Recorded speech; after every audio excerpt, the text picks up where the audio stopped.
Hello guys, कैसे हैं आप लोग। उम्मीद करता हूँ बहुत ही अच्छे होंगे, स्वस्थ होंगे, तंदुरुस्त होंगे। तो चलिए फिर से आप लोगों के लिए एक वीडियो लेकर के आए हैं। इस वीडियो में हम लोग बात करने वाले हैं सर्वे के बाद समस्या जो आती है उन्हीं के बारे में आज हम लोग बात करने वाले हैं। जो किसी भी प्रकार की सर्वे अगर होते हैं, या फिर चकबंदी सर्वे हो, या फिर कैडेस्ट्रॉल, या फिर रिविजनल सर्वे हो, किसी भी प्रकार के सर्वे होने के बाद जो बहुत सारे व्यक्तियों के मन में जो सवाल होते हैं, उन्हीं में से हमने जो है 2 पॉइंट को यहाँ पर नोट डाउन किए हैं। और इसी 2 पॉइंट को जो जो बहुत ही महत्वपूर्ण पॉइंट है, और आपको भी जो है इन पॉइंटों के बारे में जानकारी होना बेहद ज़रूरी है। अभी जो रिसेंटली अभी जो सर्वे चल रहे हैं, इस सर्वे के बाद भी अगर इस प्रकार की अगर समस्या होती है तो इसका जो है सल्यूशन किस प्रकार से किया जाएगा, और इसका सल्यूशन जो है भूमि एवं राजस्व मंत्रालय का जो है इसका आदेश और इसका कहना क्या है, यही चीज़ हम आपको जो है इस वीडियो के माध्यम से बताने वाले हैं।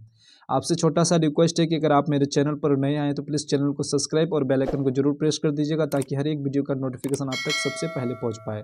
तो चलिए हम लोग जो है वीडियो को करते हैं स्टार्ट, और आपको जो यहाँ पर पहला पॉइंट जो है यहाँ पर बताने की पूरा प्रयास करते हैं। तो चलिए सबसे पहला पॉइंट क्या है कि किसी रैयती भूमि का जो है भूमांचित्र, किसी रैयती भूमि का जो है भूमांचित्र, जो आपका नक्शा तैयार किया जाता है, आपका जो ज़मीन है उस ज़मीन का जो नक्शा जो तैयार किया जाता है, जो सर्वे के समय में जो नक्शा तैयार किया जाता है, अभी रिसेंटली जो अभी एक नक्शा तैयार करेंगे, जो अभी सर्वे कर्मी जो लोग होते हैं, वो जो आपका ज़मीन का जो है नक्शा तैयार करेंगे, अगर उसमें जो है 10 डिसमिल ज़मीन का ज़मीन या फिर भूमि, ज़मीन कह ले या भूमि कह लीजिए या फिर प्लॉट कह लीजिए, वो तीनों जो है एक ही होता है।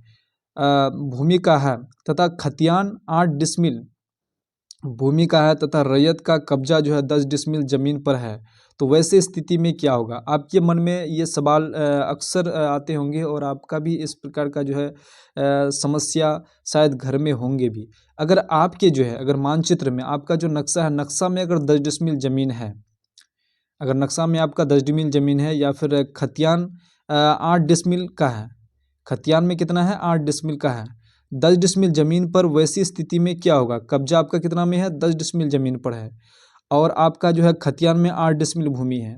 आपका खतियान में कितना डिसमिल भूमि है, 8 डिसमिल भूमि है। और आप जो मतलब इसमें ये खेत में आप जो मतलब दखल कर रहे हैं, वो 10 डिसमिल दखल कर रहे हैं। अब आपको जो है इस स्थिति में आपके नाम से जो है कितने डिसमिल ज़मीन का जो है खाता खोला जाएगा। देखिए यहाँ पर आपका जो है मानचित्र के हिसाब से, मानचित्र में आपका जितना भी ज़मीन है, यहाँ पर सीधा क्लियर कह दिया हुआ है कि देखिए यहाँ पर क्वेश्चन आप आराम से भी पढ़ के आप समझ सकते हैं। फिर एक बार हम रिटर्न कर लेते हैं कि किसी रैयती भूमि का जो है मानचित्र, किसी रैयती भूमि का मानचित्र 10 डिसमिल ज़मीन या भूमि का है, ठीक है। 10 डिसमिल ज़मीन या भूमि का है, तथा खतियान जो है 8 डिसमिल भूमि का है, तथा रैयत का कब्जा जो है 10 डिसमिल ज़मीन पर है, तो वैसी स्थिति में क्या होगा। अगर मानचित्र में आपका 10 डिसमिल है, तो आपको जो है 10 डिसमिल का ही आपको जो है नक्शा तैयार होकर के और आपका जो है पेपर बना दिया जाएगा। यहाँ तक आप क्लियर हो गए होंगे। अब जो है भूमि एवं राजस्व मंत्रालय का जो है आदेश जो है क्या है, उसको जान लेते हैं। यदि किसी न किसी न्यायालय द्वारा जो है मानचित्र और खतियान में सुधार का कोई वाद दायर ना हो, और ना ही न्यायालय का जो है आदेश हो, तो मानचित्र के ज़मीन का जो है रकबा एवं कब्जा के आधार अनुसार पर जैसे कि खाता खोला जाएगा। यहाँ बिल्कुल हम आपको जो पहले बताए यही चीज़ यहाँ पर जो है भूमि एवं राजस्व मंत्रालय का यहाँ पर जो है आदेश है।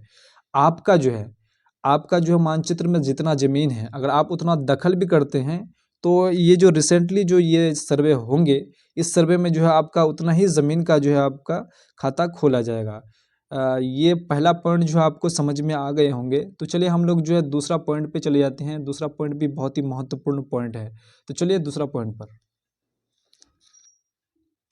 सीमा ग्राम या गांव सत्यापन के क्रम में दो राजस्व गांव या ग्राम के बीच या सरहद पर अलग अलग प्लॉट खेसरा, जो खेत कहते हैं हम लोग, प्लॉट खेसरा खेत एक ही होता है। मानचित्र के अनुसार ज़मीन या खेत का रकबा पूरा होने के बाद स्थल पर ज़मीन या भूमि अगर बचता है, तब वैसी स्थिति में क्या होगा। ये क्वेश्चन को आप समझ गए होंगे कि अगर कोई जब ज़मीन का सर्वे होते हैं, जब जो है खेत का सर्वे किया जाता है। सर्वे करते समय जब दो सरहद, दो मोजा का जो है दो मोजा जो है एक साथ मिल जाते हैं, दोनों मोजा के बीच में अगर कुछ डिस्टेंस हो जाती है, कुछ ज़मीन जो बच जाते हैं, तो उस ज़मीन को जो है भूमि एवं राजस्व मंत्रालय जो है उसका आदेश क्या है, और उस ज़मीन का जो है खाता किसके नाम से खोला जाएगा, और वो जो है उस ज़मीन को किस कैटेगरी में डाला जाएगा, और उस ज़मीन का क्या किया जाएगा। बहुत सारे व्यक्ति जो सरहद सरहद पे होते हैं उसको जो है उसका जितना ज़मीन होता है उसको देने के बाद जो ज़मीन बच जाते हैं वो ज़मीन का क्या किया जाता है। तो चलिए ये चीज़ जो है यहाँ पर भूमि एवं राजस्व मंत्रालय का आदेश का यहाँ पर जो है आदेश क्या है, ये चीज़ हम लोग जान लेते हैं। गांव सीमा सत्यापन के अनुसार दोनों आसन्न राजस्व ग्राम सरहद सीमा पर जो है अवस्थित खेसरा या फिर प्लॉट या फिर ज़मीन कह लीजिए, ज़मीन का रकबा पूरा होने के बाद ग्राम गांव सीमा पर जो है अगर ज़मीन का रकबा बचता है, तब जो है उस ज़मीन का रकबा का नया खेसरा प्लॉट विशेष मानचित्र में बनाया जाएगा एवं सरकारी भूमि के या ज़मीन के अंतर्गत रखा जाएगा।